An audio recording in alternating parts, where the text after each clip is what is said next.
we are releasing that which is on our hearts and our minds, which is causing us to have difficulty in expressing the love that's within us. So in thinking about today's message on forgiveness and inner freedom, it was important for me to also go back to my roots of what brought me to unity. So I'm going to share a little bit of a Buddhist tale with you. For those who don't know, I consider myself a kind of New Thought Buddhist. In that way, I blend unity teachings. I blend seeing Jesus as our way shower with the ideas and the philosophy of Buddhism. That's how my pathways unfolded. Each person here has their own pathway, which is unfolded differently for them. So I'm going to go back to explore a Jataka tale. And if you don't know what a Jataka tale is, it's a past life tale of the Buddha, and before he was Buddha. And so I'm going to start there. So we're going to go back to ancient India, and we're going to begin there. And then I'm going to talk a little bit about how we can understand our third unity principle and the importance of this principle when we talk about forgiveness. Because when we change our mind, we change our reality. We can create our own heaven or hell by what we are keeping in our minds. And it's really important that we understand that with our forgiveness practice. And then I'm also going to blend in some other New Thought teachings. We'll end with a quote by Charles Fillmore, so you know exactly where we're going to go today. And then we're going to go into a time of meditation. I'm going to save our meditation for the end. We're going to do an affirmative loving kindness meditation. So I'm going to blend the affirmations of unity with the kind of loving kindness meditation practice you might get out of Buddhism. So let's start with our tale today. So I'm going to begin with a Jataka tale. In one of the many Jataka tales, and these are tales of Buddha's past life before he became the Buddha, it is said that he lived as an advisor to the king. And during this lifetime, his name was Mahasada. Now, Mahasada was known for his wit and his wisdom, but he was also known for his sense of compassion and justice.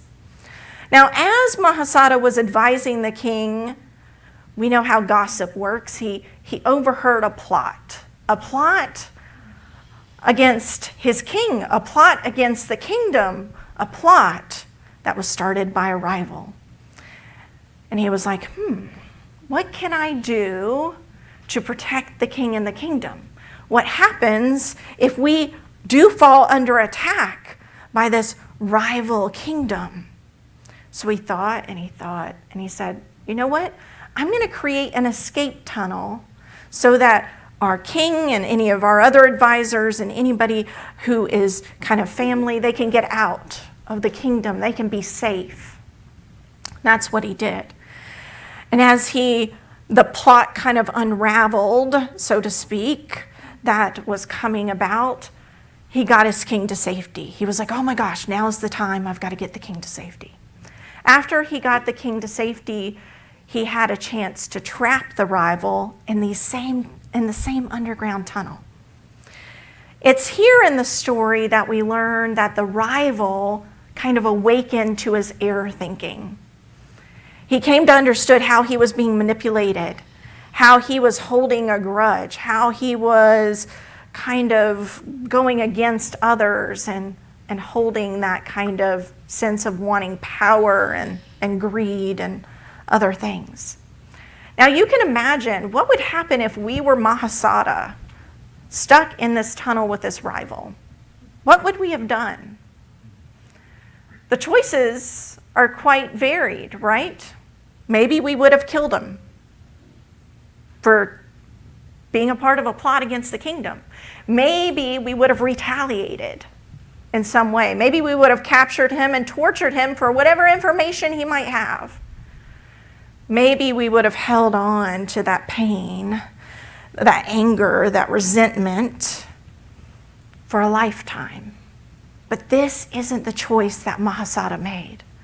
The choice that Mahasada made was based in kindness and compassion and forgiveness. So what did he do? He forgave. And it said that him and this rival became friends for the rest of their lives. How many of us could do that with somebody who we thought was plotting against us? Our lives, our livelihood, probably not many. Now, here's the thing about Jataka tales. And I'm going to be honest with you here. We don't know how accurate they really are. They were written many years after the Buddha's lifetime, in some cases years and centuries after the Dhammapada, which is supposedly the words of the Buddha. Do we know how much he actually shared with his disciples about any insight he had about past lives? We don't. It could just as easily be a parable, akin to the parables maybe taught by Jesus in the Christian scriptures. But here's one thing I know. Anytime we are given a spiritual story like this, we don't have to know that it factually happened the way it said it happened to get some spiritual insight out of it. We can understand the story for what it is. It's pointing to a spiritual truth, a spiritual reality, that through forgiveness we find inner freedom. Those bonds come apart. We unchain our heart. We allow ourselves to express this love. So I want to talk a little bit more about this because it's said in some variations of this story that when Mahasada let this rival go, that he was questioned after the fact. And this was his response. If I return harm for harm, how am I different from those who live in hatred? I'm going to let that sit with you for just a moment. Because we live in a divisive time right now. Probably more divisive than it ever felt in our childhoods, more divisive than any time it felt in the rest of our lives. When people are tearing people down, we can ask ourselves, we're not responsible for their actions, but we can ask ourselves, if I return harm for harm, and I would add, even in thought, how am I different from those who live in hatred?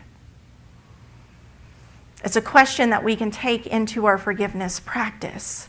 And one of the things I want to share with you is this idea that the Buddhist tradition brings to the table of release. So in the Buddhist tradition, forgiveness is not taught like it is in the Christian tradition. So in the Buddhist tradition, generally it's about release and transforming the mind. In the Christian tradition, it can be also about transforming the mind, but the way it's normally taught is you're asking somebody outside of yourself, a God outside of yourself, a Lord outside of yourself to forgive you, rather than working on that practice using the presence within. That's how it's usually taught. In Buddhism, though, it's about transforming the mind. It really is about paralleling what we here in Unity call our third principle. So we understand that if we are holding thoughts held in mind reproduce after their kind, that when we have thoughts and feelings, we are creating our reality, that if I want to create hell, guess what I can do? I can wish harm on another because I'm going to create just that. If I'm wanting to create heaven, I can let it go, allow love to transform that process. But it is a choice. I want you to imagine for a moment what would have happened had Mahasada chosen a different option. What if he had chosen to kill his rival? What if he had chosen to capture him and lock him up? How much pain, how much suffering would he have carried in his lifetime just from that action alone, just from that choice to carry that? Another thing I love about the Buddhist tradition that parallels our teachings in many ways is how they use this metaphor for holding on to resentment and anger, and it's akin to a hot coal. So I want you to imagine for a moment, what happens if I pick up a hot coal? I'm going to burn myself, right? So the idea is this. We pick up this hot coal of anger and resentment, and we intend to throw it at our enemy, but we're so clinging to it that it really never leaves our hand. We get burned. We burn ourselves. What happens then if we allow ourselves to be like Mahasada and drop it? Allow it to end there. It's a powerful question. What are those things, those situations, those circumstances, those people in your lives where you are holding on to a hot coal? I'll let you breathe into that for a moment. It's not a pleasant experience doing this work. And yet, I want you to think about this for a moment. How many of you here today have successfully practiced forgiveness in your lifetime? Forgiven somebody completely and thoroughly? Hopefully everybody can raise their hand to that. How freeing was that process? How did you feel afterwards? You have real life experience of this to pull from. You know how much of relief and release you get from letting it go. You know how freeing it is to drop the hot coal, to allow the chains to fall off your heart, to love somebody. You know how peaceful and loving it is on the other side. So why is it so hard? It's a good question. Why is it so hard? Why do we struggle sometimes to forgive? One of my favorite quotes from the Dhammapada, this comes from verse 5, says, "For hatred does not cease by hatred at any time. Hatred ceases by love. This is an old rule." I think in many ways it becomes difficult for us to let go because we get caught up in that cycle of producing and reproducing hatred. We get caught up in our cycle of resentment or frustration or anger, whatever that story is, worry, anxiety, whatever it is that you're not letting go of, and we get caught up in that. Think about how much this relates to our third principle, though. Because we know that if we continue to live in a cycle of hatred, that's what we're going to bring about. We know that forgiveness brings about release, relief, love, and peace.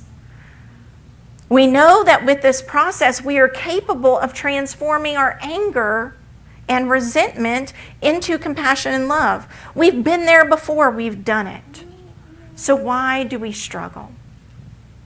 Why do we struggle to forgive sometimes? Now, I can't speak to your individual life experience. That is for you to know. What I can is share my own experience. So in my experience, this is what happens when I don't, or when I kind of struggle to forgive. I've come to recognize that in those times where I've struggled to forgive, it's those times where I have become so wrapped up in the story that my ego has created. I am right, the other person is wrong, I am victim, they are perpetrator, and I can't let that go. I can't let that go because I feel inside, well, they haven't had theirs yet. They're going to get what's coming to them. And then once that happens, I can let it go. How many of you have experienced that? Right? We all experience that. It could be as simple as somebody cutting us off in the road, hoping, man, I hope there's a police officer right there, right? I hope they're going to get what's coming to them. Now, there is a place for wanting us to see justice and for crying out or speaking out against injustice when we see it. And yet there's also a place to live from forgiveness.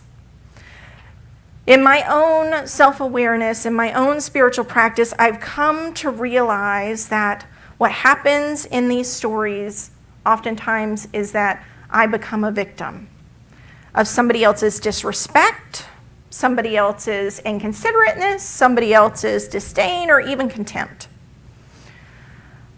Guess what? Our ego minds can come up with a million different ways of why somebody did us wrong.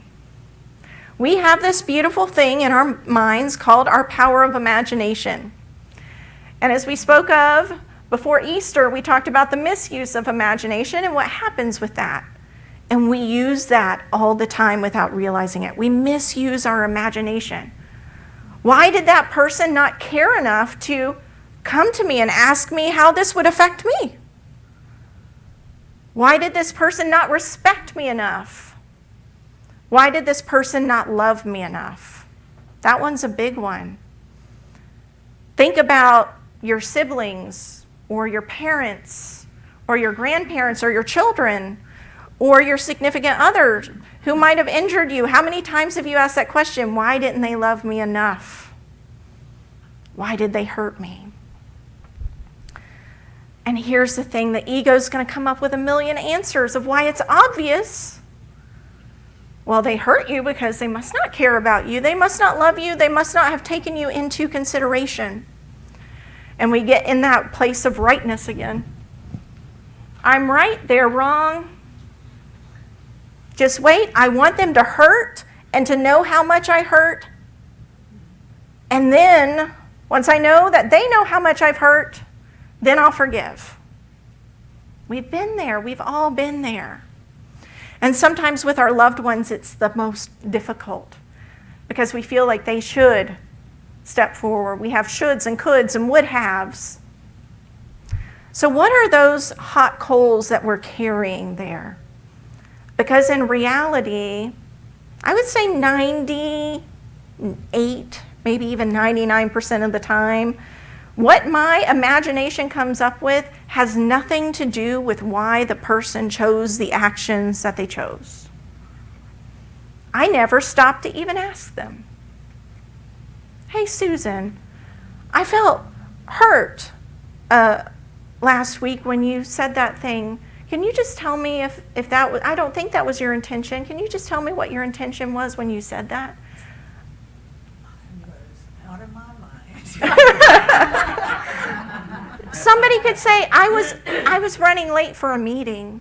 I didn't mean to be short with you. I was just running late. But how many times do we actually stop to ask, what was the intention?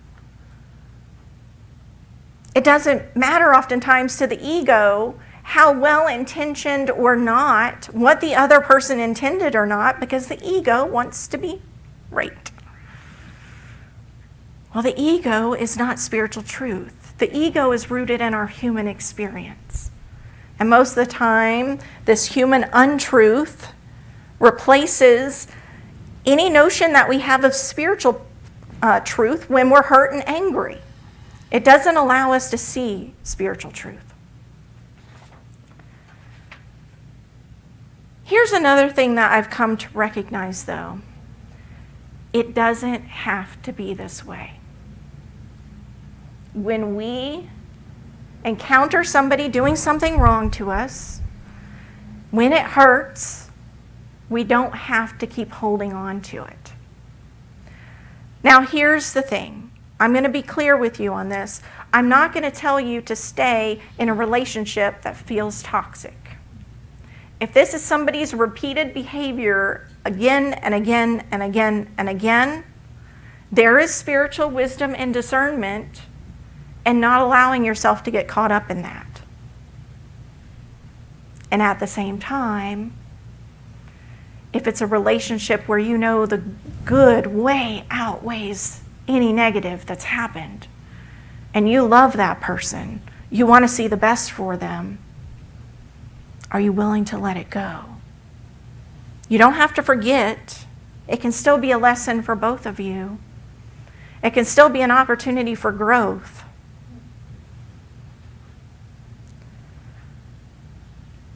The other thing that I've learned is not only it doesn't have to be this way, but forgiveness can happen even if the person isn't there with you.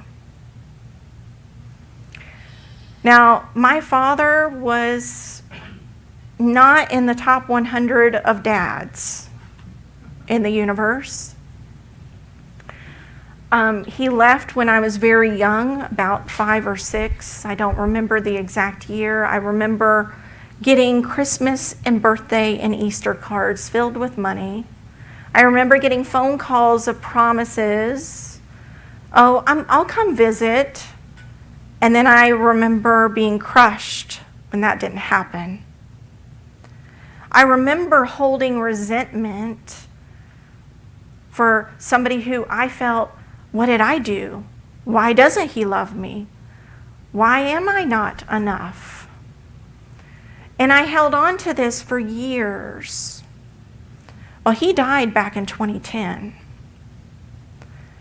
And it wasn't until he died that I actually started working on the forgiveness part. And it took a lot. It took a lot to release any stories that I had built in my mind about why he did the things he did.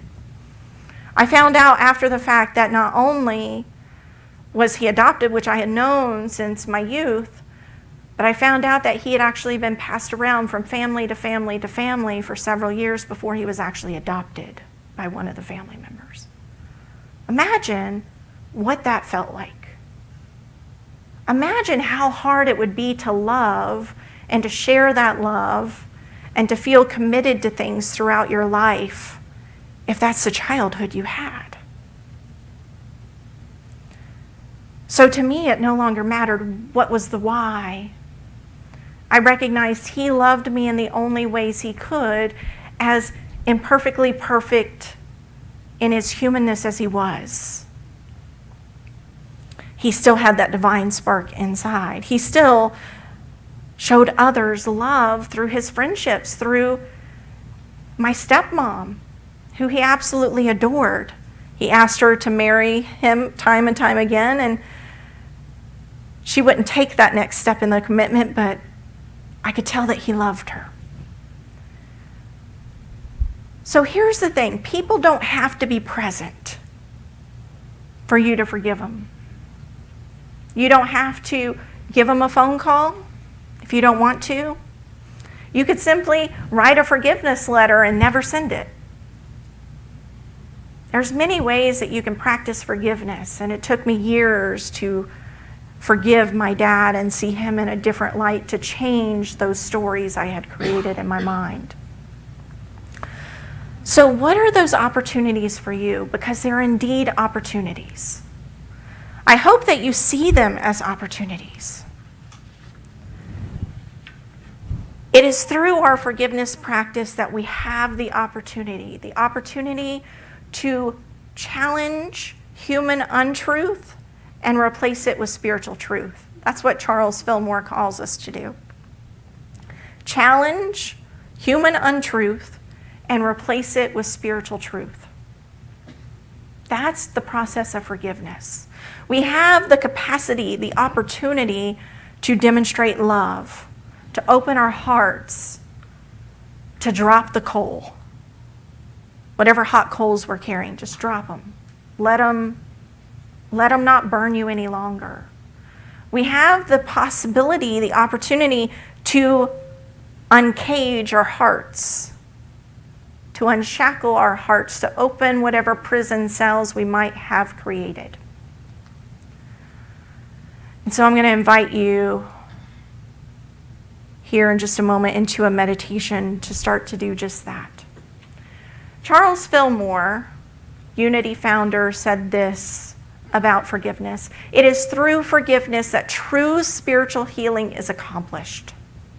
Forgiveness removes errors of the mind, and bodily harmony results in continence with divine law. We are bringing spiritual truth, our spirit, our mind, and our body into harmony when we forgive. And for those who follow the teachings of the way shower Jesus, how many times do you forgive? Not 7, but 77. As many as necessary. 7's a kind of number of completion. So you forgive until you've forgiven. Wow. You forgive until you've forgiven. That is the work. Doesn't matter if it's 7 times. It doesn't matter if it's 77. It doesn't matter if it's 77,000. If that's how many times it takes to release this from your mind, get into that state of harmony, and really, truly forgive, that's the work that's to be done. That's a part of our pathway here in unity. That's a part of the forgiveness practice that Jesus taught. That's a part of letting go that Buddha taught. You have to let it go. So let's take a couple moments to enter into a period of meditation. I'm going to invite you to relax for just a moment. Start to breathe. I'm going to do a little bit of leading here on the flute here today.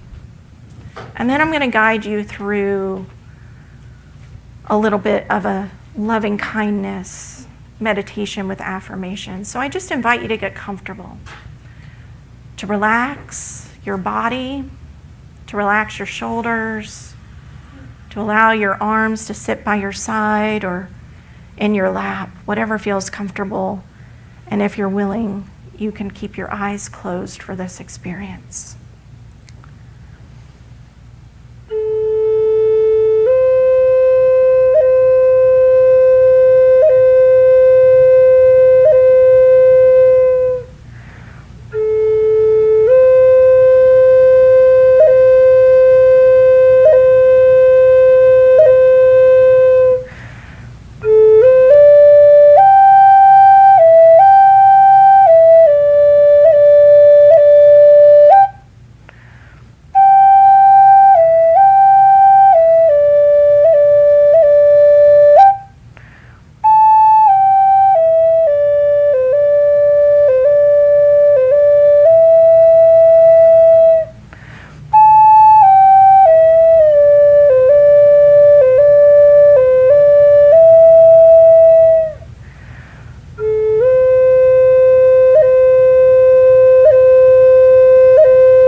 Ever so gently, I'm going to invite you just to open your heart to the energy of love. To know this in your mind and in your body. To allow anything but thoughts of love to fade away. Breathe into this heart space. Know this divine presence that we call God, this energy of the universe, this presence, this source, this substance, whatever name you give to it. You might even call it love, is here in this moment.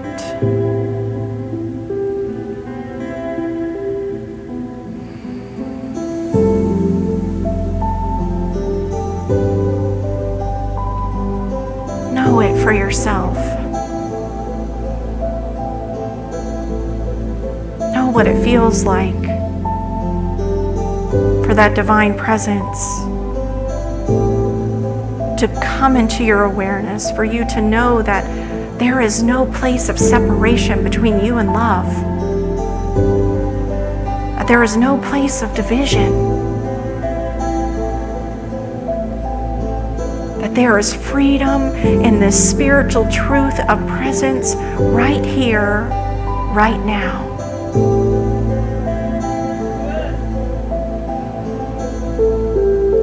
As we breathe into this moment, I invite you to know the following.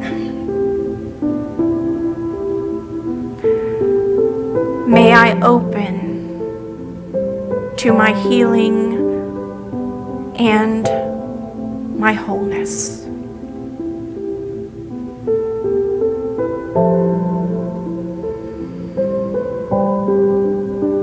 May I release any thoughts of negativity, resentment, or anger that I hold for others.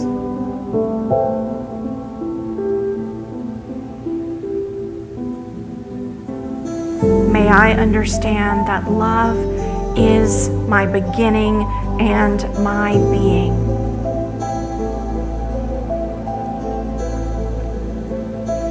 Affirm this in your mind with me. Love is my beginning and my being.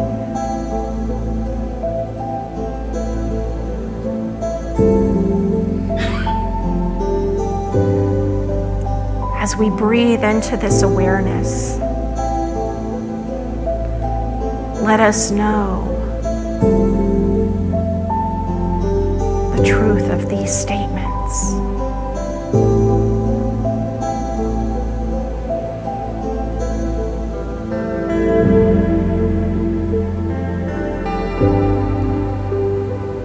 I invite you now to call forth someone in your mind who you care for deeply, who at this moment you have no disagreements with, that you love with the harmonizing power of the divine in you, that you want to see the best for.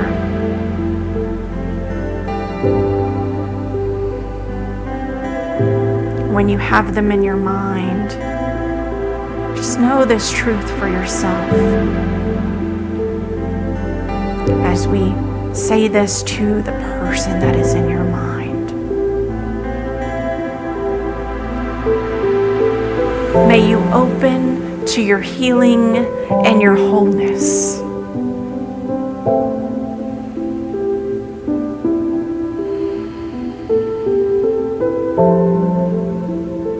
May you release any negativity, any anger, resentment, fear, anything that blocks your way.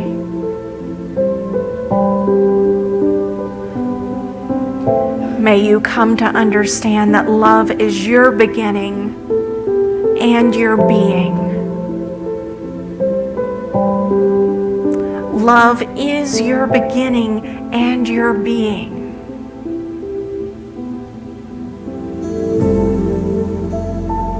Breathe into this for a moment and know the truth of these statements.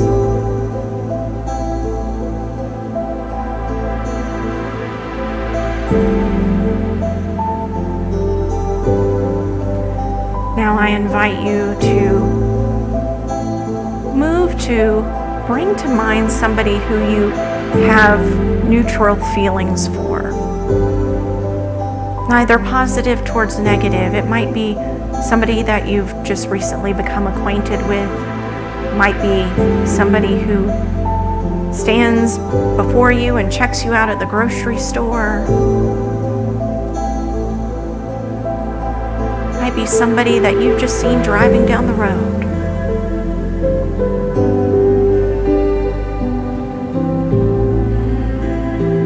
When you have them in your mind, let us affirm this spiritual truth for them.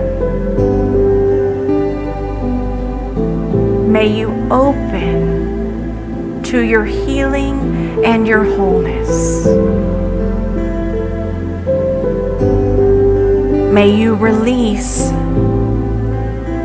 any negativity, any anger, any resentment, any fear, anything that is holding you back.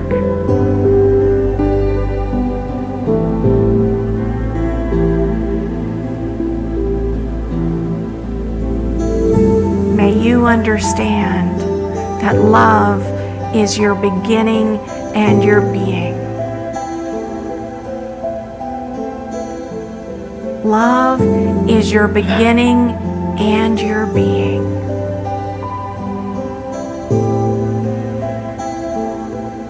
Hold space for this individual for just a moment.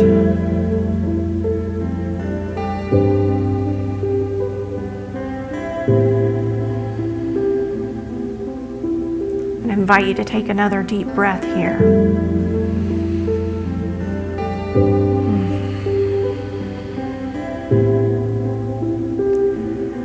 And then I'm going to invite you to call to your mind somebody that you have a disagreement with.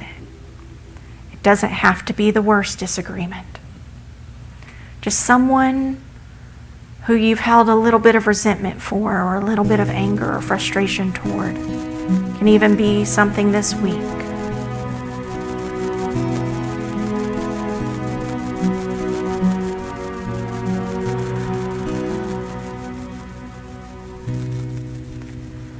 as we breathe into this, let us affirm for them. May you be open to healing and wholeness. May you be open to your healing and your wholeness.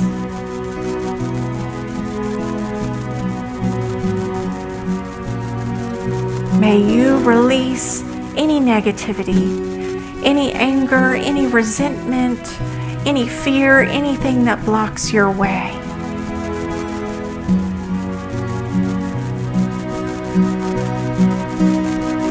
May you understand that love is your beginning and your being. Love is your beginning and your being. And I affirm this right here, right now, in the presence of divine love.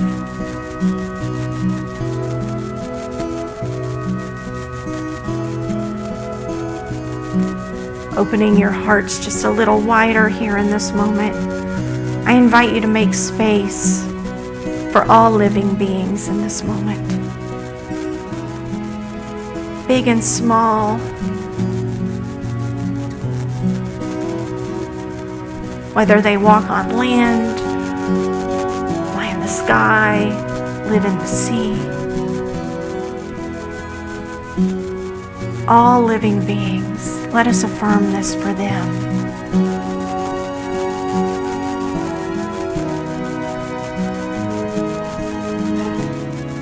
May all beings be open to their healing and their wholeness. May all beings release resentment, anger, frustration, and negativity that blocks their way.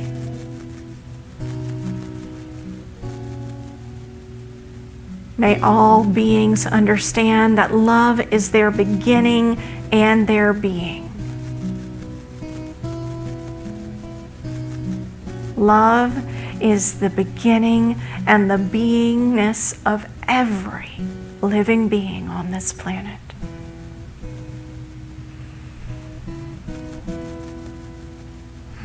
Breathe into this knowing for a moment. As you bring back gentle awareness to your body here today, gently moving fingers and toes,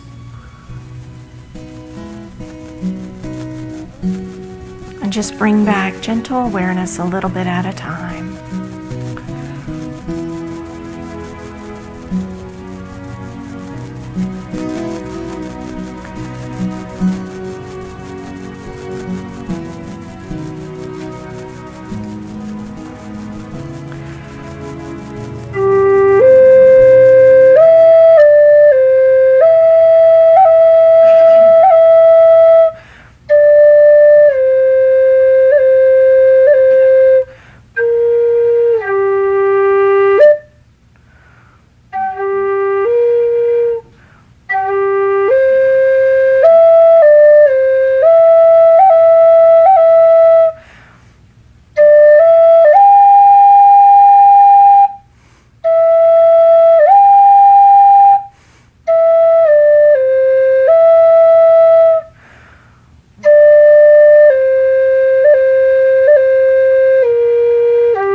I want to thank you all for joining me here today for our wonderful message.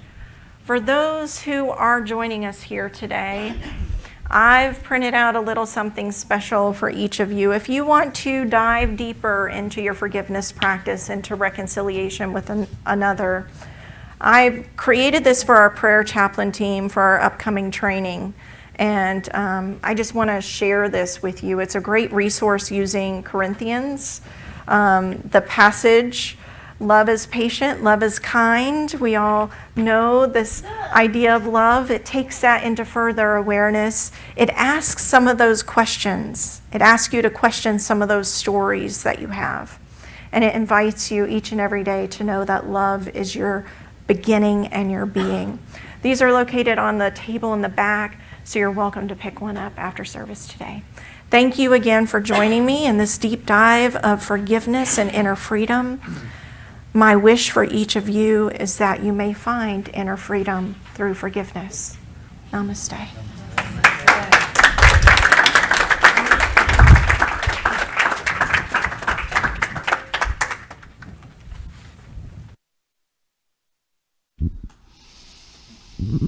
Thank you, Melissa. That was wonderful. Forgiveness is so important to free our minds and our hearts, and it fluffs us. We all need to be fluffed from time to time if we're holding on to that hot coal. Let's see if I can get through this last bit without losing any pages. It's only one, so we'll get through it. All right, so now is the time in our service to enter into generosity consciousness. And we want to extend a thank you to all of you who have continued blessing this spiritual community with your tithes and offerings. We are truly blessed and able to carry on because of your giving. If you feel led by Spirit to give today, we invite you to prepare your gift now. If you feel you're being led to make an online donation, you can use our convenient PayPal QR code. Did it right. Or you can visit our website. Or you can make arrangements with your financial institution or your credit card, or however you want to do it. There are many ways to give.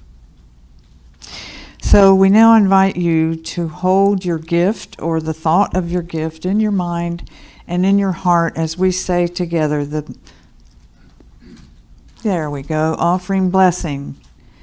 Divine love flowing through me blesses and multiplies all that I have, all that I give, and all that I receive. And so it is. And thank you for your patience with me this morning.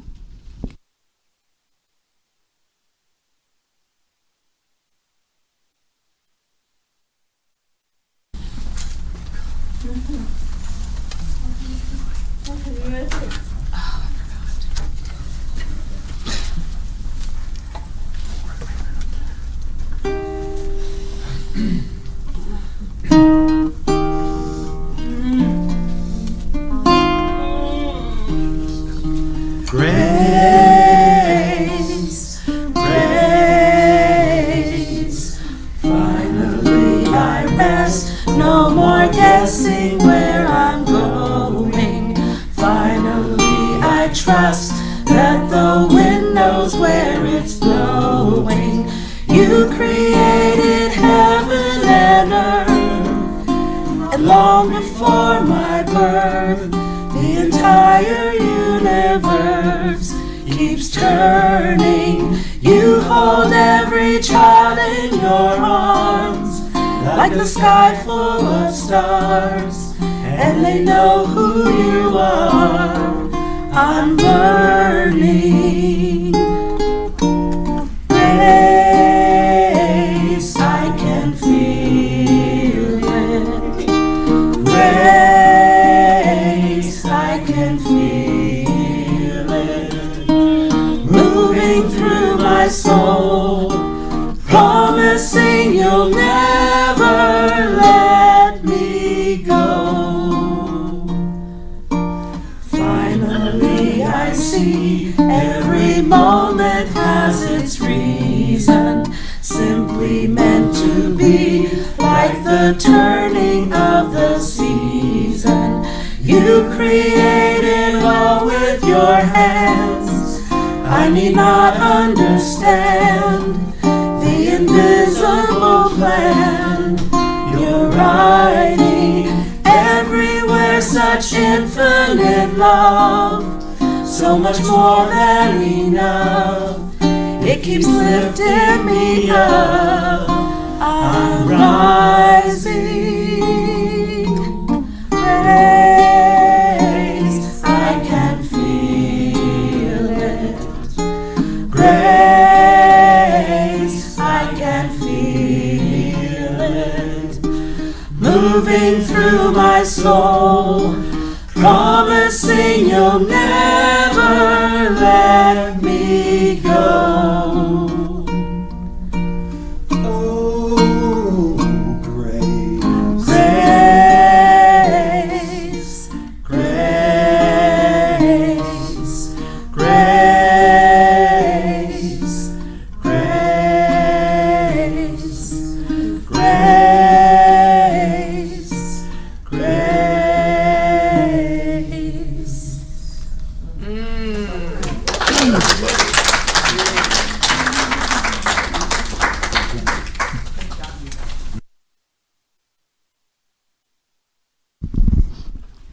Thank you, Unity Singers.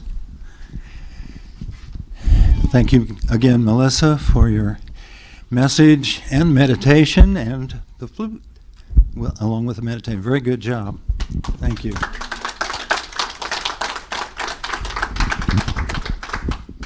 Thank you all again for joining us today, and those on Facebook Live, thank you for joining us today as well. Okay, we're ready to end our service. Oh, I forgot. Thank you, Susan, for platforming for us today as well. Let's see if we can make a circle just around the chairs today. We don't have quite as many people as we would like to have. So let's just go around the chairs.